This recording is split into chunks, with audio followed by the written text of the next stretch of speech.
Welcome to the Indian Gaming Association's The New Normal webcast. My name is Lisa Johnson. I'm the conference manager for the Indian Gaming Trade Show and Convention. I'd like to share a few housekeeping tips before we get started. Everyone is muted by default except for our speakers. If you have any questions during the presentation, please type them into the chat box and they'll be brought up at the end. Now, without further ado, I'd like to introduce Victor Rocha, conference chairman of the Indian Gaming Association.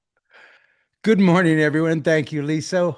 Welcome to Normal, your go-to source for insightful discussions on the gaming industry and the critical issues impacting Native American tribes across the United States. I'm Victor Rocha, and joining me is my co-host Jason Giles, Executive Director of the Indian Gaming Association. Good morning, Jason. Today, we're joined by our friends James Kilsby and James Siva. James Siva, as you know, is the chairman of the California Nations Indian Gaming Association.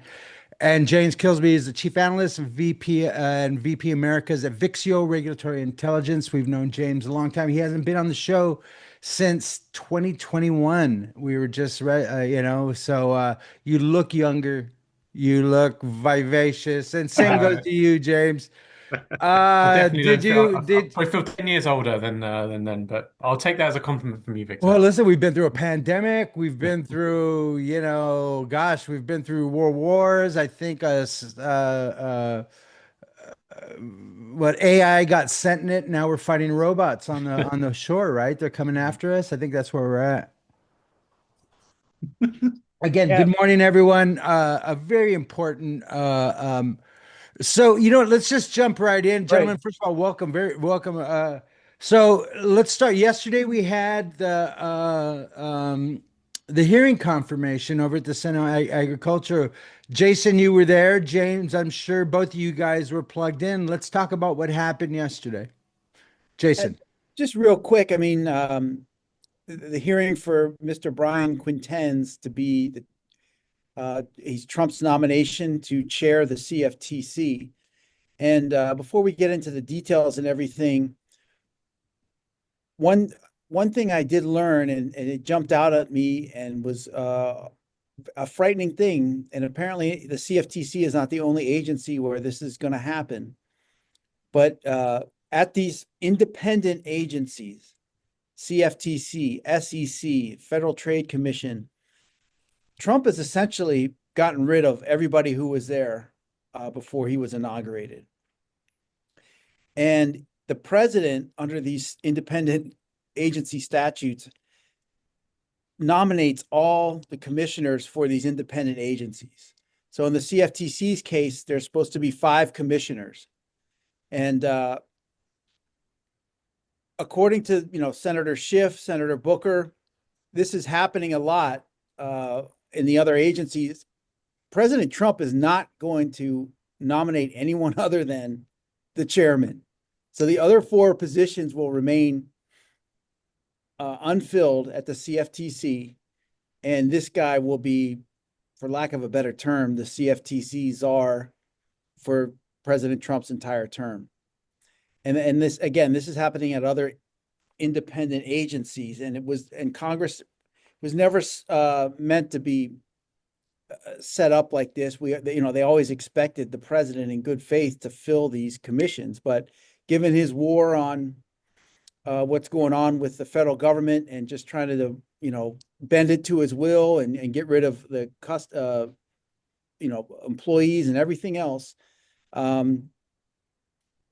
that's a frightening proposition, because Mr. Quintenz is coming from Kalshi, and yes, he told Senator Tina Smith that I'm going to abide by all ethics rules, and I won't be able to rule on Kalshi matters for a year, which means absolutely nothing, because if you're ruling on what sportstrade.com or Robinhood, what they're doing, it's going to help Kalshi, because if they're going to allow this.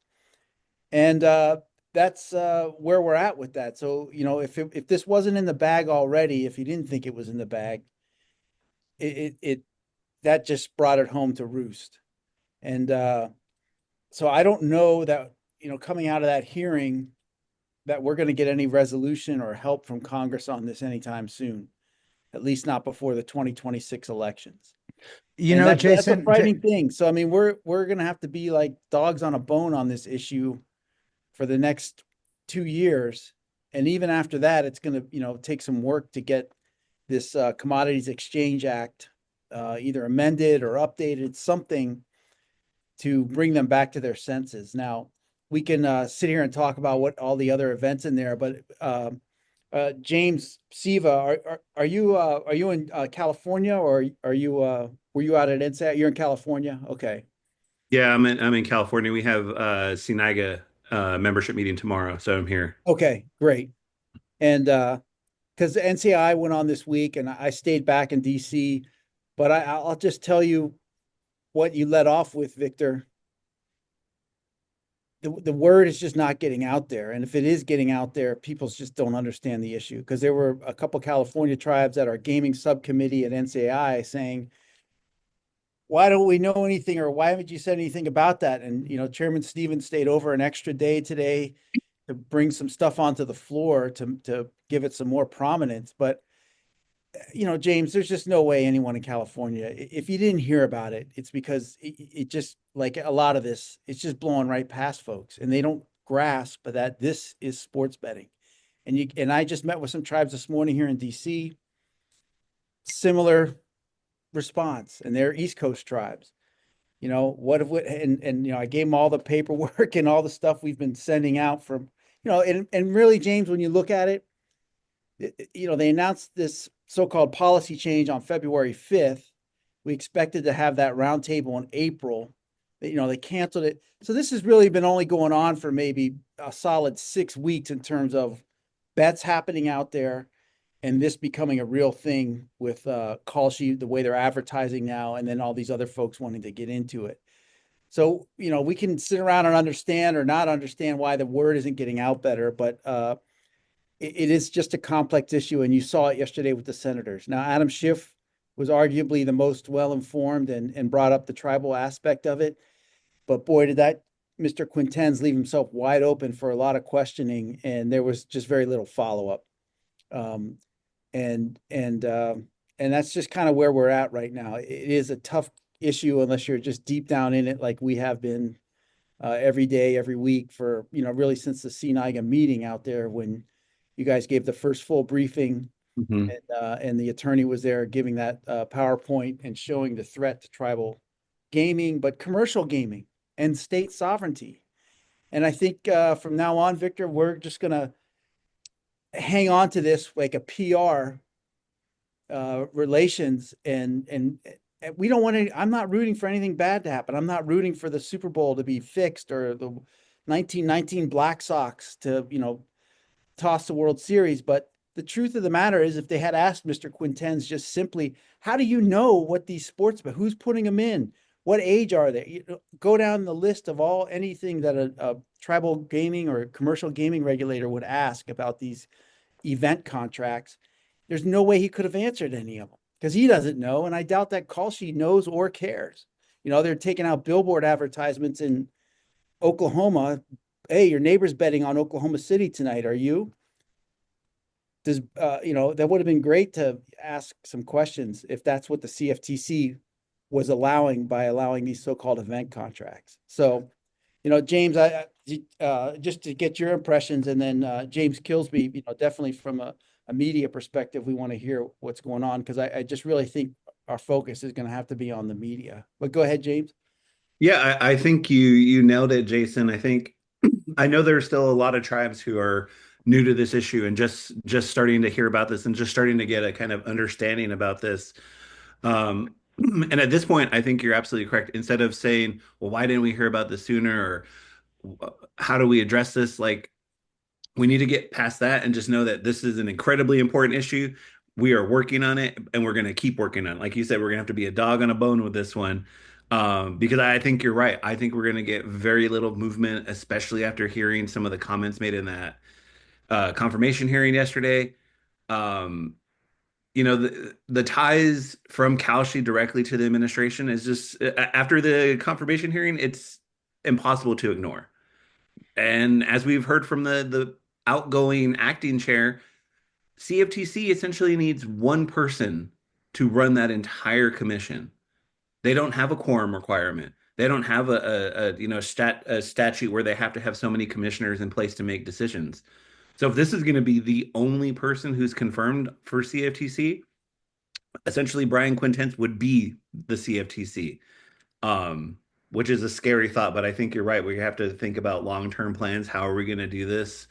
If we're not going to get movement with this iteration of Congress, we're just going to have to continue the long-term advocacy on this, and hope that we can, stay relevant on the issue. My biggest concern is once they've been in the market for so long, it's going to be that much more difficult to try to remove them from the market. They already have established their database, their clientele, all of that, and all of a sudden it'll change from us advocating for, clearer regulatory paths and clearer legal framework to all of a sudden we're taking away something from the consumer because it's been there, it's been established for them. And that's a whole other argument to make, at least in the eyes of some, I think. So yeah, I think it's a complicated issue. We're going to continue to pump it out. Tomorrow at the CNIGA meeting, we're going to have another presentation on it. We're going to talk about it again, highlights from the confirmation hearing. I was incredibly glad to hear the questions from Senator Adam Schiff. He's always been a great friend of tribes, and continued to advocate for us in that hearing. One of the few questions where you heard tribal interests come up directly, so I was very relieved at least to hear that. But like you said, very little traction in the hearing, and I don't know what the path forward is. I know we've laid out a couple of different plans, both like public policy, as you mentioned, kind of legal strategies. But man, this is a complicated one, and this seems like it's just moving forward despite all the James, outcry. James, real quick, what did you make of Mr. Quintenz's response to Senator Schiff? Hey, tribes can just get into this space. Yeah, like don't worry that your sovereignty is being violated. Just break the law too. Just do we're allowing you guys, this other group, to break the law. Just do the same thing. What's wrong with that?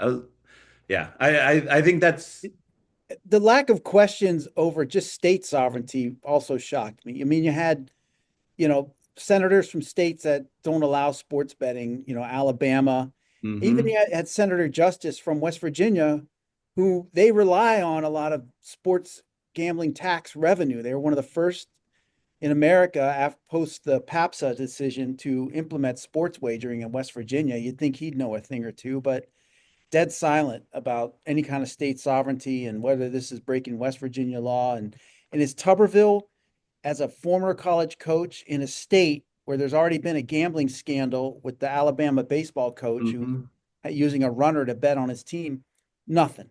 And he's not the smartest bulb in any any household or any state. But man, it's just a frightening that these guys are just not even engaged and seem to don't really care. Yeah, especially like states' rights has been one of the most Right. prominent points of the Republican Party forever. And now, all of a sudden, when this is a major states' rights issue where state sovereignty is being violated left and right, radio silence. Right. It's Yeah. just it's so Right. yeah. It just But James, James it's James, so Kilsby, wrong. yeah, yeah. Kilsby. Let's go to James. Hey, James, what does this mean for the commercial gaming? You hear the tribes, but what does it mean for the commercial gaming guys? Are they all sitting on the sidelines waiting to jump in, or it doesn't. The manufacturers can't be happy. The AGM guys can't be happy about if you think about it down the road. You know what I mean? This has got to be bad for sports betting in general. You know what I mean? For kiosks, for retail, for what are the commercial guys? What do you think from your perspective? Um, yeah, so I guess offer that perspective on commercial games specifically, but just to, I think, echo what Jason and James already said. I've been thinking about this carefully, and I honestly think that the emergence of sports event contracts under the CFTC is probably the biggest disruption to the paradigm of how gaming is regulated in the United States since IGRA.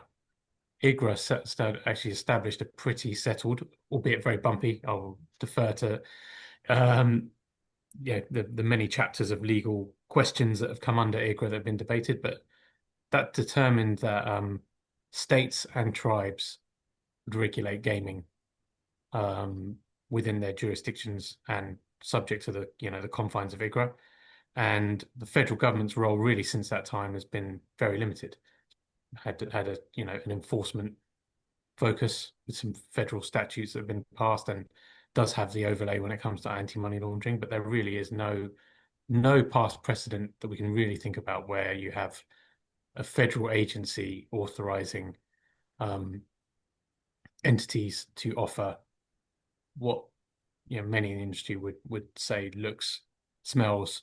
I think even Senator Schiff said this, right? Looks and smells like gaming, and like sports betting. So it's an incredibly significant development that I think is a really black swan moment for the industry. So I do think it's exactly the right issue to be thinking about the long-term consequences around both the tribal and commercial gaming. And to your point around the commercial side of the industry, there's commercial gaming interests also owe their their lifeblood to that paradigm, to that state regulatory structure. That's fostered a lot of growth over many decades, and the disruption is a real challenge, right? The idea it seems like, with this the announcement by DraftKings, they're going to do a 50-cent tax on a fee by on the FanDuel, taxes in Illinois.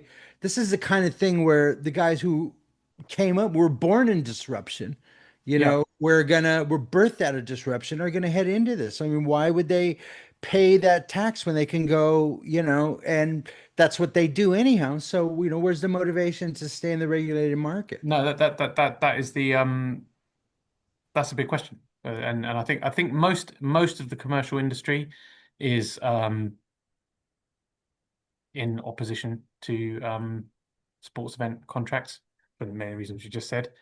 I think FanDuel and DraftKings, it's a slightly different calculus. I don't have any reason at all to believe that they're.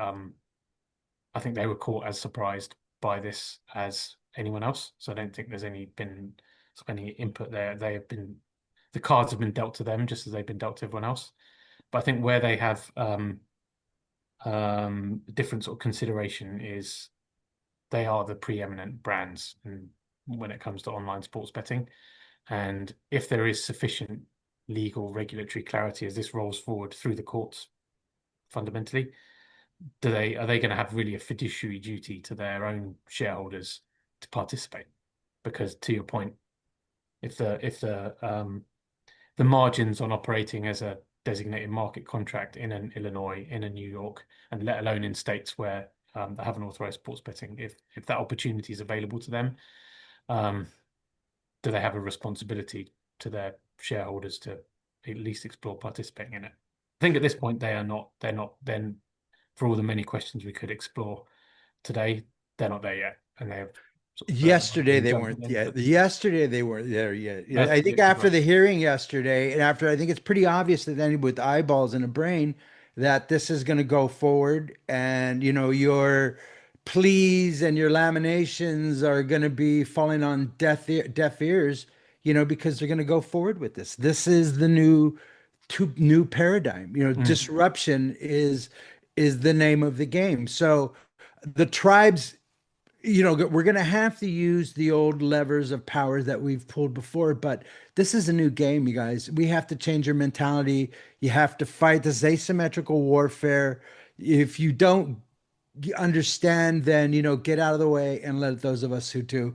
And as for the tribes that don't understand, fire your consultants, fire your lawyers, get new ones, because this is DEPCON 5. You know what I mean? You're not being serviced by the people. If you don't understand, I don't know how much louder we can scream it from the rooftops. You know what I mean? But we will keep screaming. I'll tell you what, we're not stopping. So I think that's the big thing from yesterday. If you look at Quinten's, I think his middle name is Pretends, by the way. Quinten's Pretends. I believe that's his name. The guy is involved in the business. The guy was birthed out of an incubator somewhere. He's an MBA. He's into the disruption. He's into the new libertarian mindset with crypto and all that stuff. So, you're fighting T2, guys, T3. so you have to change your tactics. But I find it hard to believe that the states are going to roll over for a one-man rule to bring in, but then maybe I'm being Pollyanna here. Maybe the game has changed so much that my mentality is 1.0 now. You know what I mean? I have to update my brain to a new version to understand this post-truth society we live in, and Well, that's what we're looking at, Jason. I mean, we could get into that. It's probably a different discussion, but I mean, yeah, you're seeing Gavin Newsom coming out and directly pushing back on Trump administration. I have yet to see one Republican push back on Trump at all, including the governor of Arkansas, who gets devastated by floods. And he just says, nah, no emergency declaration there. You don't need it. Oh, not a peep. I mean, she's done everything her whole political life to support him. And he can't, help them out with FEMA. It's just a weird mentality. Like, and then people see that, okay, he'll never have your back and he'll never, it's always just you coming to him. So I don't get it when that mentality is going to change. It just, I haven't seen it yet. Maybe in this budget reconciliation battle, we might get a couple senators now that are going to stick their necks out, but the pattern has been they stick their necks out right up until they have to vote, and then they're like, oh yeah, well they made enough changes, so I voted for it. But James, on this issue, I mean, just from a regulatory standpoint, real Which quick, James? We have two yeah, James. James James K or Kilsby, James sorry. Siva? Yeah, James Kilsby, and then I'll come back to James Siva. Just real quick, James. I mean, the only jurisdictions I know where a lot of these crazy bets are allowed is the UK and Ireland. But from a regulatory aspect, don't just, I mean, you can go down the parade of horribles, right?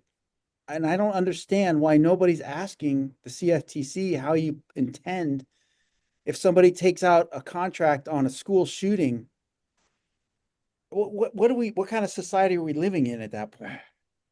Skip to Running Man and just go right to the Running Man thing and put all our bets in on, when the guy dies at the end of the obstacle course. I mean, that's where it's just crazy, right? No, I what don't. I think you're right. The CFTC, to state the obvious, the CFTC is not a gaming regulator.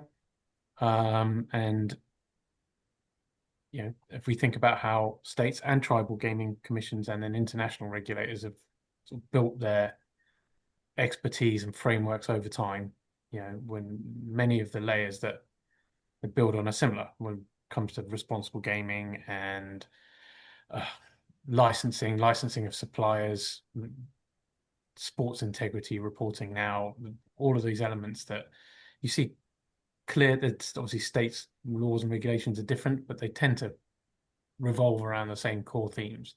And those are not going to directly apply. They don't apply directly to Kalshi or other, Robinhood or crypto.com.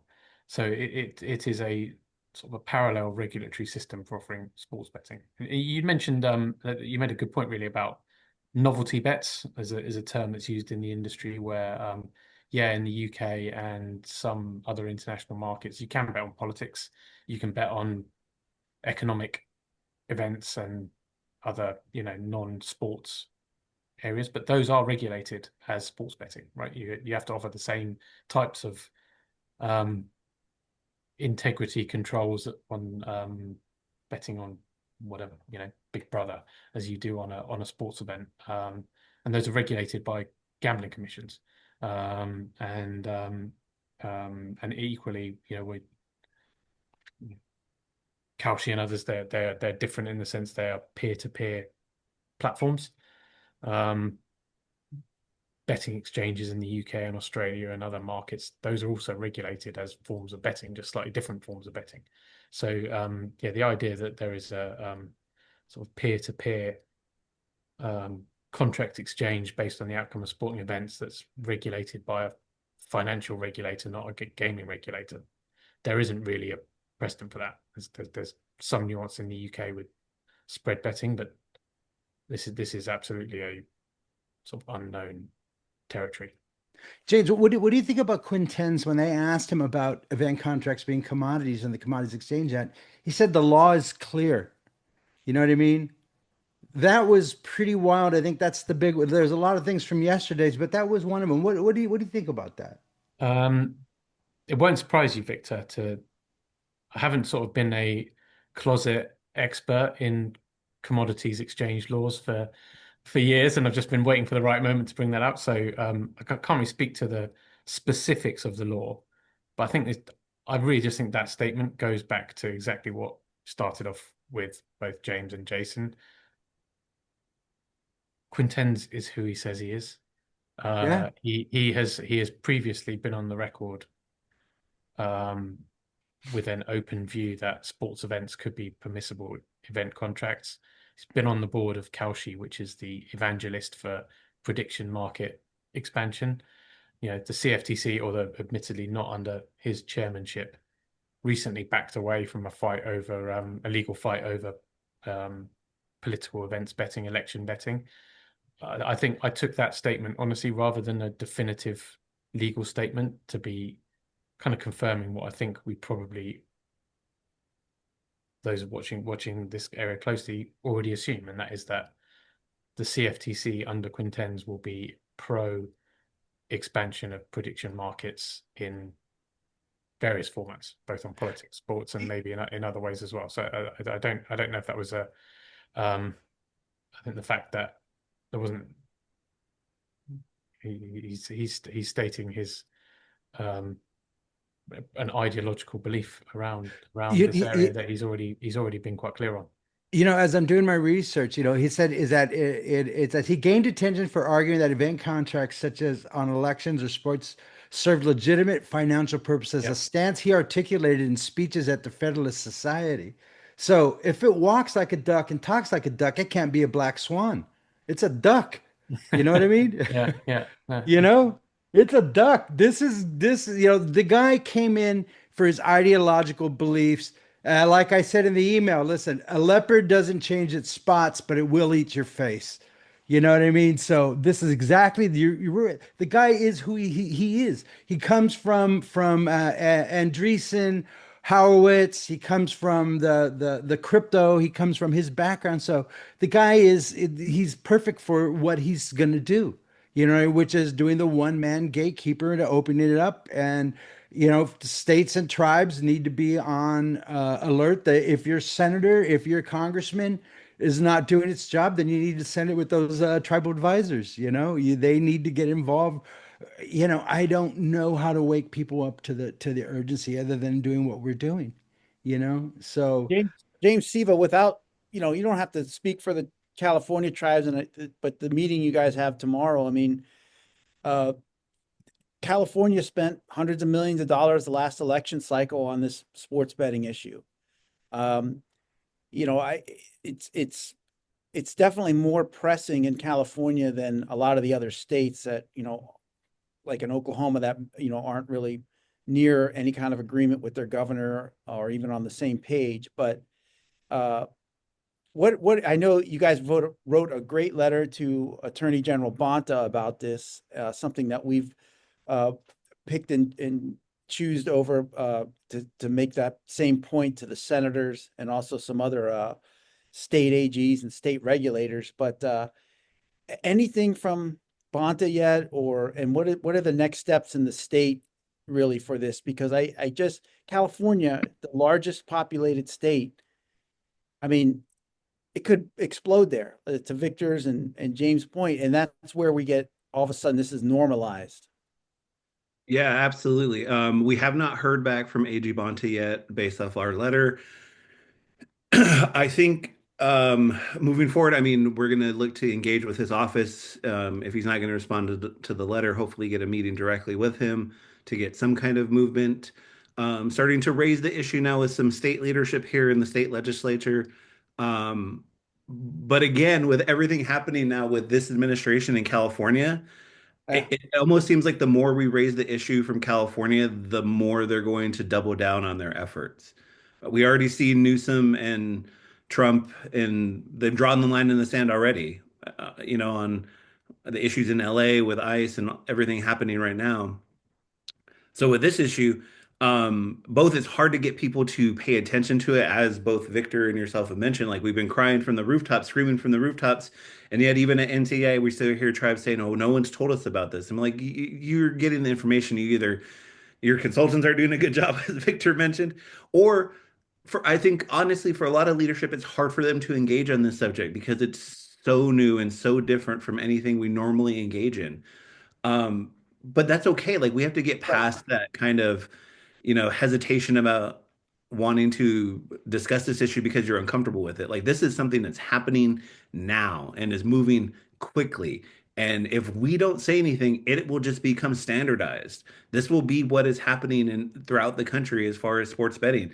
And their alternative will be, oh, well, tribes can just engage in it too, not talking about the violation of both tribal and state sovereignty, but just say, oh, it just, just if you have a problem with it, you guys can do the same kind of action. You guys can offer the same kind of activity. Um, but again, yeah, with here in California, we're hoping to get some outreach from Bonta. Bonta has not been quick to respond to tribal gaming issues. Now, to his benefit, no AG in California has been quick to respond to tribal gaming. Going back to when Jerry Brown was still AG, so it's nothing new for us. Oftentimes, it takes a lot of push to get a response from them. But on this one, I'm hoping that there's enough crossover between both, you know, the outcry from tribes and Indian country, but also from the states themselves. Like, guys, like they're violating our sovereignty, but they're also violating state law.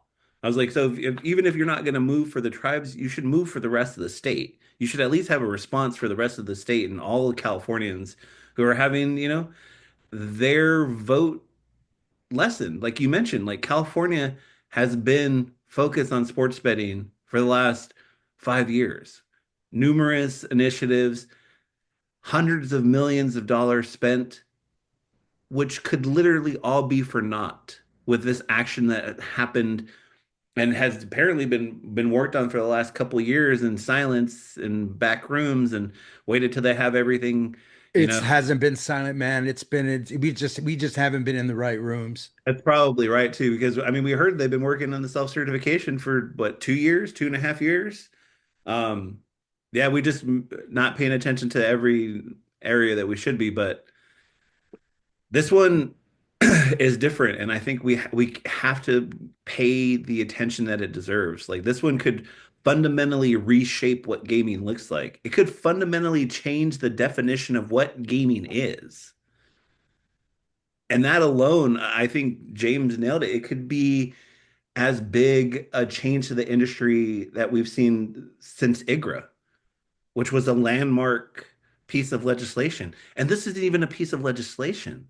This is just happening from an independent federal agency with no real input from any of the entities that are affected. No direct consultation with tribes, even though this is a issue that affects tribal sovereignty and should be mandated to have consultation with tribal governments. Nothing. It just is moving forward with very little pushback. And if we have to be the entities to push back, we will. James, and just to pick up on your point right there, which has made this issue why it's been so hard to get it across. It not only, very little input or consultation with tribe. There's no written opinion. There's nothing from a legal counsel. There's nothing from a commissioner. There's no rulemaking or regulatory notice that they're going to engage in this. It literally just happened. And then you try to explain, well, how is that? Well, Carolyn Pham just sent out a paragraph announcement saying, the last administrations sucked. They're not innovative. We are innovative, and we're going to, let this move forward. We'll talk to you at a roundtable about it in April. And then they cancel that. And, the companies are already offering this product on their exchange. And it's just, James Kilsby, real quick. I mean, how is it, what was the impact of this kind of stuff in like the UK and Ireland? Those are the only two places I'm familiar, because mostly I read, like back in 2016, there was a Wall Street Journal article and it highlighted a bunch of Americans that went over and made huge bets on Trump. to defeat Hillary, and they went to Ireland and also London, and they were getting great odds and made a lot of money on it over there. But you know, are they I've never, to my knowledge, and I've talked to one British regulator about this at the National Gaming Regulators Conference. There have been a few incidences where some of these goofy bets raised alarms, and they may have shut them down. There was a snooker incident, if anyone knows what snooker is. But you know, but I asked him, I said, if you saw bets being taken on when the Pope died, what did you do? And they basically said, we evaluate them based on how ubiquitous it is and what's the potential harm. And they said, to their knowledge, there haven't been too many tasteless bets, like a terrorism event with 50 plus people killed. But he didn't commit to either way, saying whether they would have stopped it or not. But that they just, they look at them and they take sort of a deep dive, and if it looks questionable, one from a gambling regulatory, like if it's fixed in a way, and that's what some of their concerns were, that these were people had insider information that were making these bets. But are you familiar with, or do they even care? I mean, I just feel like in our society here, do we want to be the people that are betting on terrible events as a way to hedge, which is what Brian Quinten says over and over. This is a way to hedge.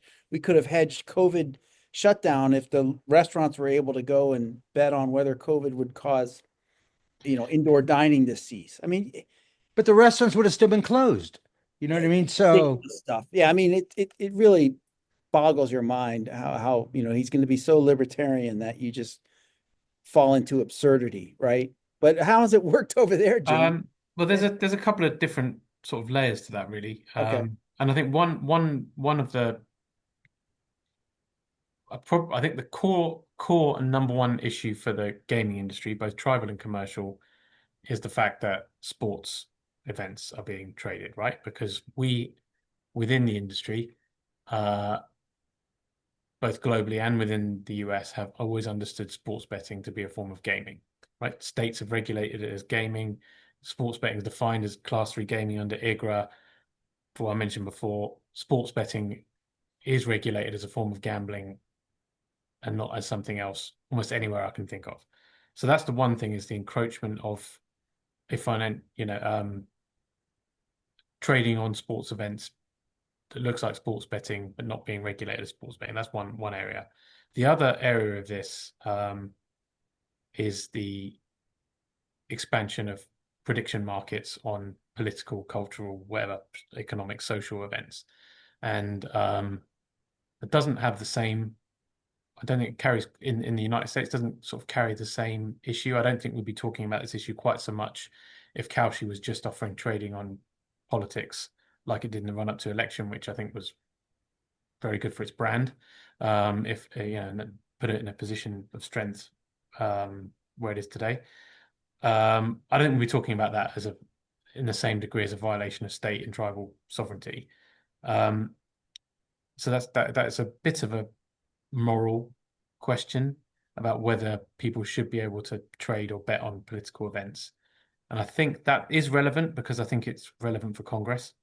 I wonder if that will resonate somewhat more with members of Congress than sports, because I don't know, they tend to raise gambling to many members of Congress, and they either don't care, are okay with it, or they absolutely hate it, no matter where it's regulated and how. So I do think the fact that political events could become relevant in the future as you start thinking about how Congress might respond to this.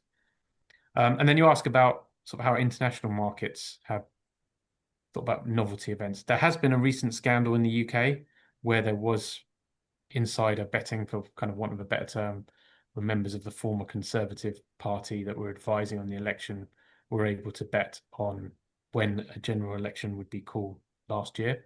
That was a big scandal. So there is, there are insider betting, insider trading precedents to draw from, particularly when it comes to politics. But the industry, I think, novelty events, so politics, and with the exception of big things like presidential elections, there is not a lot of money to be made in trading on and offering bets on cultural and political events. And generally speaking, again, with who wins big elections being an exception, generally think these are brand promoting exercises by betting operators. You get a lot of newspaper column inches and clicks by showcasing the odds of certain cultural or political things happening, but you don't get anywhere near. You neither would attract the same level of action as you might on a soccer game or a football game, and also when it's not under the peer-to-peer model, which is Kalshi, but on a fixed odds basis, operators tend to just only accept small bets on it anyway. So I think there isn't really the precedent for politics and novelty betting to be challenging to the industry kind of from a commercial point of view, really. But that's changing, right? That's what I say generally.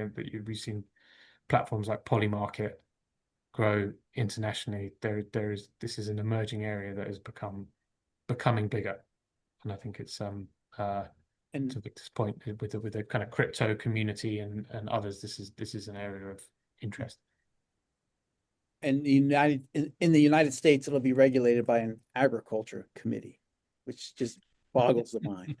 So, but James Siva, this is going to be a tough one because we've got this budget battle now, which a lot of tribal programs and federal agencies that work with tribes, they're getting gutted. And the next budget battle, which is going to be almost like the day after they finish this one, they're going to start the next one. And the president has offered a budget for next year, which is more cuts and more reductions.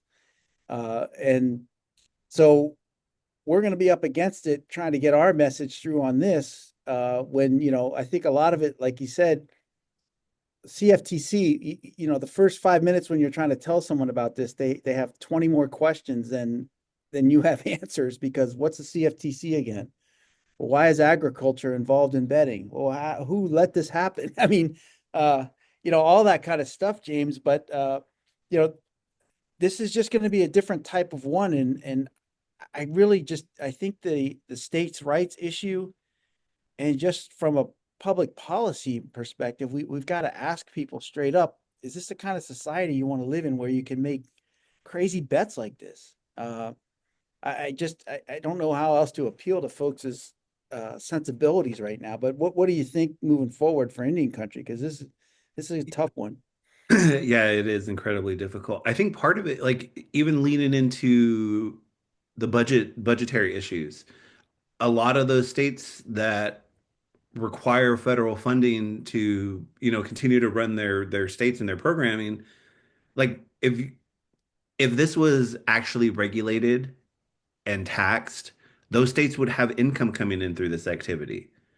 But not only are their programs being cut by the administration, through the actions of this administration, they're not even having access to these event markets as a form of potential tax revenue in their state. Even if we got to that point, even if we could agree upon a structure and a regulatory framework for this to go on, like they're not even getting that. And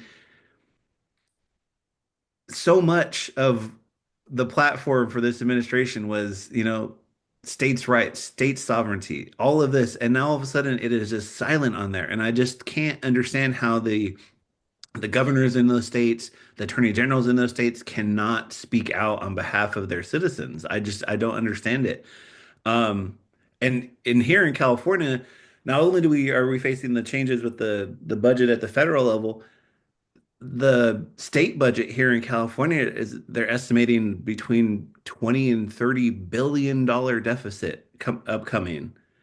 Um, Again, it's going to get those states to start looking at avenues to raise funds.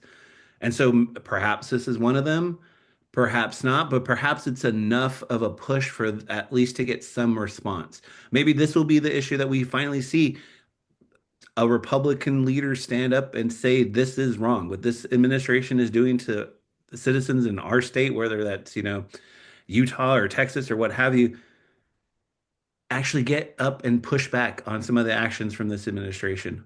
Hopefully, this one goes far enough. We haven't seen, like you said, we haven't seen hardly any, if any, single Republican leader stand up and say that. But how far can they push this issue? How many times can they sell you their talking points and then completely ignore them once they have your support? It's too much. It's too much. And um, I mean, we're going to continue to work this in California. I see one of the questions is from my favorite regulator, Richard Armstrong, talking about, knocking on the door of Bonta's office and putting some pressure on him. And that's absolutely what we're going to have to do. Um, because if he has his way, he'll just ignore it like he's ignored every other issue that's relevant for tribal gaming. But this is beyond tribal gaming. That's the issue. I think that's the real kind of nexus that we stretch to get some more people involved in this and make this issue easier to talk about when people are more familiar with it. Is this is not just about tribal sovereignty. This is not just about tribes and tribal gaming. This is about states' rights. This is about state sovereignty. This is about continued deregulation. This is about continued government overreach. This is about continued lack of process at the federal level. There are a multitude of issues in which we can tie into on this and find support. And I think we just got to continue to have those conversations and lay it out and build that narrative up so we have that kind of wide support in multiple areas from multiple industries. Guys, let me flip this issue. I want to tell everybody who's watching, after you're done, go to Kalshi's, excuse me, go to Kalshi's account on X, and they have a picture of a billboard in Oklahoma saying, you can bet now in Oklahoma. But if you look at the commentary, what they said was, Oklahoma, we are inside of you, which is very juvenile, very silly, very Elon Muskish type of mentality, making a joke about this. But, for the tribes in Oklahoma, which are not, the last couple of weeks, there's been articles where the governor's saying, listen, the tribes are waiting for me to term out and then they're going to have sports betting. Is this an opportunity for the Oklahoma tribes? Would they do it? What are the ramifications? Are there already in the red, literally and figuratively, with the governor of Oklahoma? Is this an opportunity for them? Yes.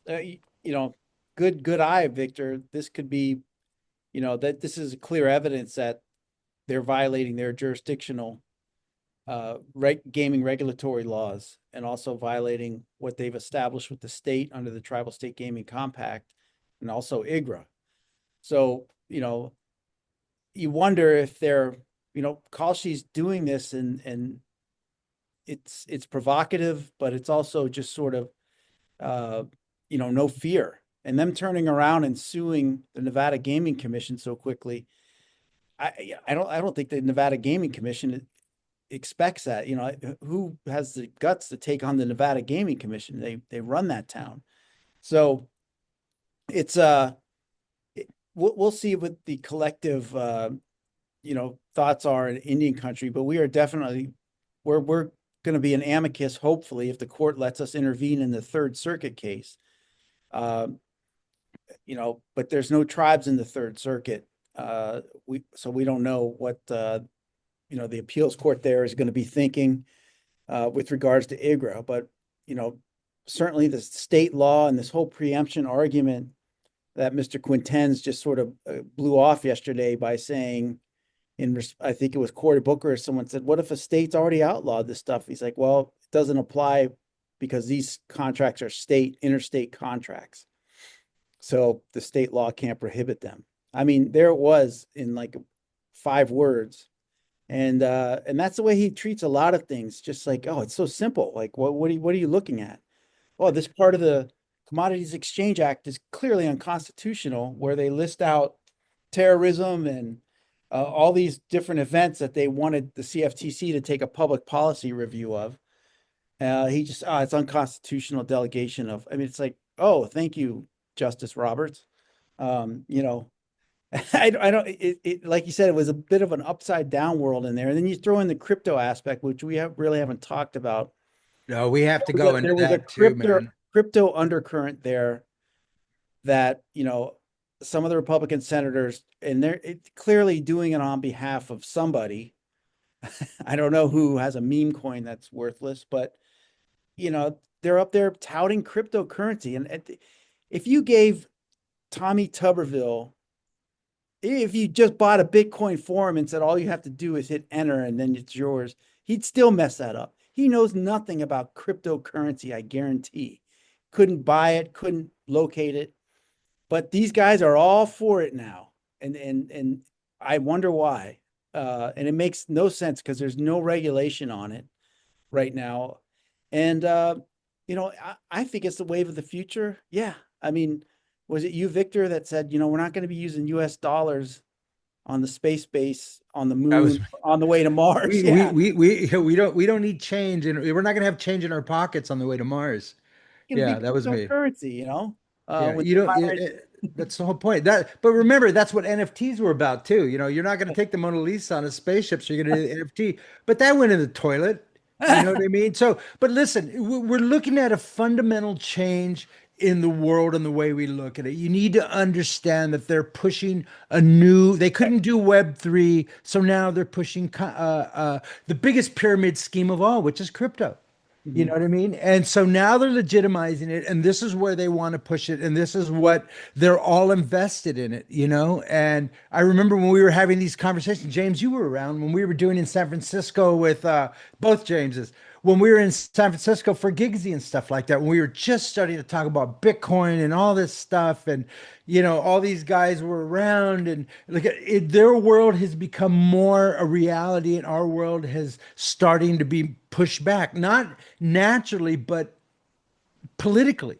You know what I mean? So you're looking at a political coup is like what you're looking at here. You know what I mean? This is the world we're dealing with. So how do you fight it? Are we still fighting with rocks and arrows against nuclear weapons? What are we doing here? How are we going to fight? Are we going to become a modern fighting machine? I mean, the battleground has changed. The landscape have changed. Our allies have changed. So what do we do? Do we join them? Do we become? These are all questions that need to be asked. But I think the very bottom of this, Jason, is we need to start looking at crypto and what does this mean? It's not going away, and what does that mean for our future? And then we also have to look at this as, some tribes are going to join and they are going to move forward on this thing. So we need to take a look at what it looks like to go forward through their rules. And that is our job to understand. We may not like it, but we need to understand what the reality is going forward and making sure the tribes don't get screwed, because I'm sure every single grifter and their brother will be at your meeting tomorrow, James, on the outside. You know what I mean? And there's rumors that Trump sent the National Guard in to get sports betting into California. So I don't know how truth that is. James, you're going to have to check on that for me. But the reality is it's changing. So we need to accept it. We can fight it, but we also have to be two minds of it too, guys. We have to say, okay, well, how are we going to use this weapon, or tool? What is it going to be? A weapon or a tool? So sorry about that rant, guys, but my mind is all over on this place. James Kilsby. So, again, I think the industry is looking at this with fascination and trepidation. Yep. You know what I mean? Yep. They're like, oh, we want to get in it, but oh my gosh, they're chained to the ground. Their feet are nailed to the ground, regulatory, financially, and stuff like. So it's not going to be that easy for these guys to transition. But I think you're going to see a lot of the European guys coming in again too. You know what I mean? And will the SBA, will the FanDuel and DraftKings and 365 and the rest of these guys push to full crypto, push to full event contracts? They're entertaining it, aren't they, James? They're entertaining the idea, aren't they? I think that's for the I think that honestly that's for the future. If we spoke DraftKings and FanDuel have they're not going to be left out. Well, they have a lot to gain. They have too much to gain and too much to lose either way this goes, right? So they're in a unique position. Having said that, right, you have 5, 6, however many states that have sent state regulators that have sent cease and desist letters to Kalshi and co. The Nevada, New Jersey, Maryland, Arizona, Ohio, Illinois. So maybe about 6.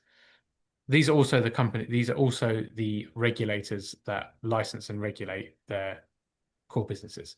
So I think until we get more legal clarity, I don't really see FanDuel, DraftKings, and others jumping into a market where they are on the wrong side of the regulators that license them. But they certainly look, I think, at the opportunity to go in there the other way, because I mean, as I thought about this, there is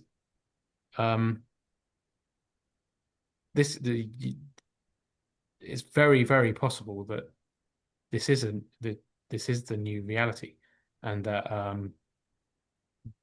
wagering, trading, however you want to coin it, on sporting events via a designated market contract under the CFTC, it could hold sway. We've talked about the CFTC is not going to stop it. Do we really see Congress stepping in the near term in the current environment? Unlikely. Right, then you're at court battles. The early signs have not been positive. They've been very positive for Kalshi, with an elite legal team fighting this. So the momentum, I think, is honestly behind Kalshi and others as things stand today. Long way to go. But I think that it is only sort of right to think about, tribal commercial interests fighting this. But what happens if you lose? What does that mean? So I think that's where the industry may be thinking. And the only thing about sort of other entrants coming into the space, whether that's tribal, international, I think DraftKings, FanDuel are a different story because of their prominence for sports betting.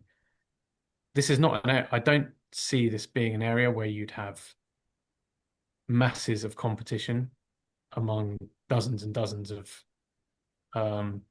prediction markets. And bear in mind, this is a peer-to-peer product where, yes, you have market makers providing the liquidity, but you need players on your platform to create and take the other side of all events. So it's an area where sort of scale begets scale.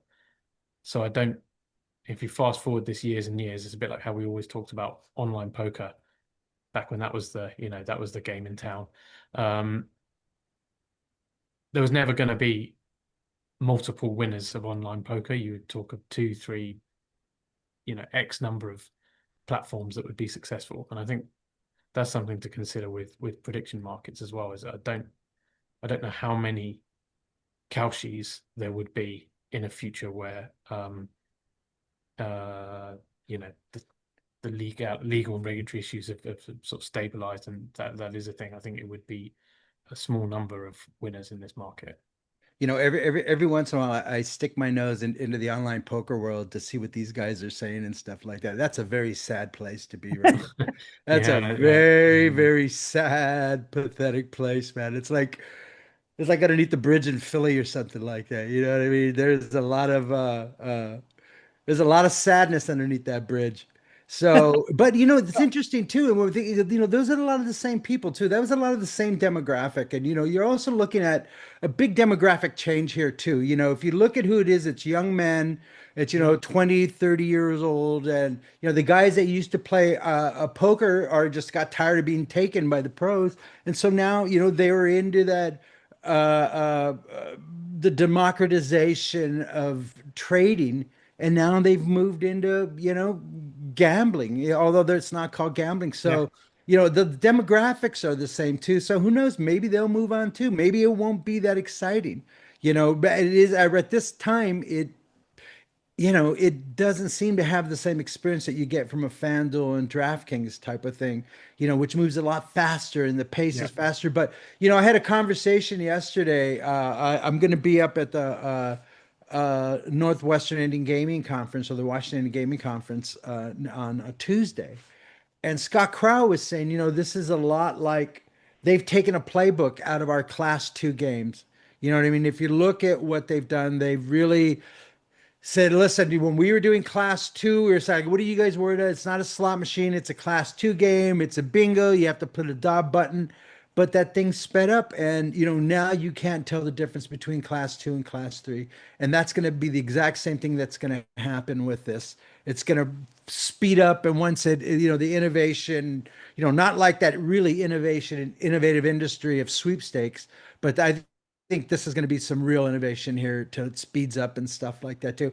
And I imagine all the rats are going to be abandoning the sweepstakes ship and heading over to prediction markets too. James Siva, we'll leave you with the last word, but I mean, we've got an NIGC nomination hearing coming up. And like I said, I just, at this point, I think if tribal communities and Indian country has to be the one to raise a public policy issue, because, Utah and Texas and Alabama are dead quiet. But, the second the Alabama Porch Creek got bingo, or anyone in Texas gets a bingo machine on an Indian reservation, they're flipping out. But now that their state residents can bet on football and everything else, dead silence. This will be a new tactic for Indian country, if you will, because we're going to be taking on some powerful interests.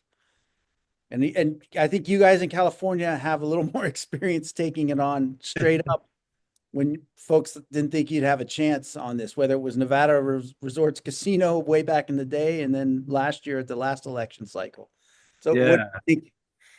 Yeah, California, we're used to having our backs up against the wall.